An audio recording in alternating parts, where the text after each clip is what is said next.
بسم اللہ الرحمن الرحیم۔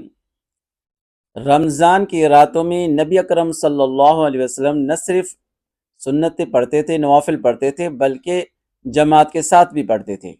اور یہ روایت ہے امام جعفر صادق علیہ السلام سے، شیعہ کی مشہور کتاب فروع کافی سے۔ یہ فروع کافی ہے، اس کا جلد سوم ہے اور اس کے صفحہ نمبر 362 پہ لکھا ہوا ہے، یہ دیکھیں۔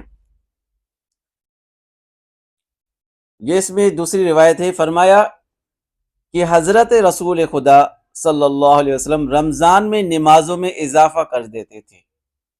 عشاء پڑھنے کے بعد مستحب نمازیں پڑھتے تھے، لوگ حضرت کے پیچھے کھڑے ہو جاتے تھے، آپ ان میں داخل ہوتے اور ان کے لیے دعا کرتے، پھر آپ ان کے درمیان سے نکل آتے اور دوسرے لوگ آپ کے پیچھے کھڑے ہوتے اور آپ ان کے لیے دعا کرتے، اور ایسا کئی بار ہوتا۔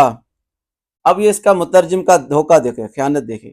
اس نے بریکٹ میں ترجمہ، اردو ترجمے کرنے والے نے خیانت کیا کی ہے، اس نے لکھا کہ اس سے معلوم ہوا کہ نماز نافلہ میں جماعت نہیں ہے، بلکہ یہاں تو ثبوت ہے جماعت کا۔ نبی اکرم صلی اللہ علیہ وسلم نماز پڑھتے تھے اور پیچھے لوگ کھڑے ہو جاتے تھے، اسی کو تو جماعت کہا جاتا ہے نا۔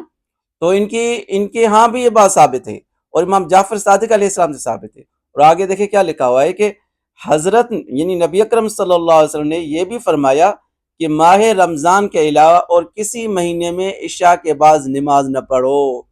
ماہ رمضان کے علاوہ اور کسی مہینے میں عشاء کی نماز نہ پڑھو۔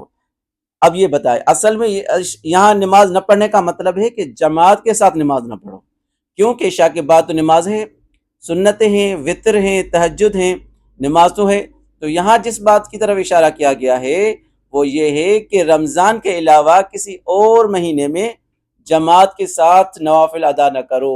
یعنی یہ جو نوافل کہیں، آپ ان کو سنت کہیں، جیسے ہم اس کو تراویح کہتے ہیں، کوئی بھی نام دے دیں، یہ نبی اکرم صلی اللہ علیہ وسلم نے رمضان کی راتوں میں جماعت کے ساتھ ادا کیا ہے، اور آپ صلی اللہ علیہ وسلم نے رمضان کے علاوہ باقی مہینوں میں اس کی جماعت کی ممانعت کی ہے۔ یہ ہے شیعہ کتاب۔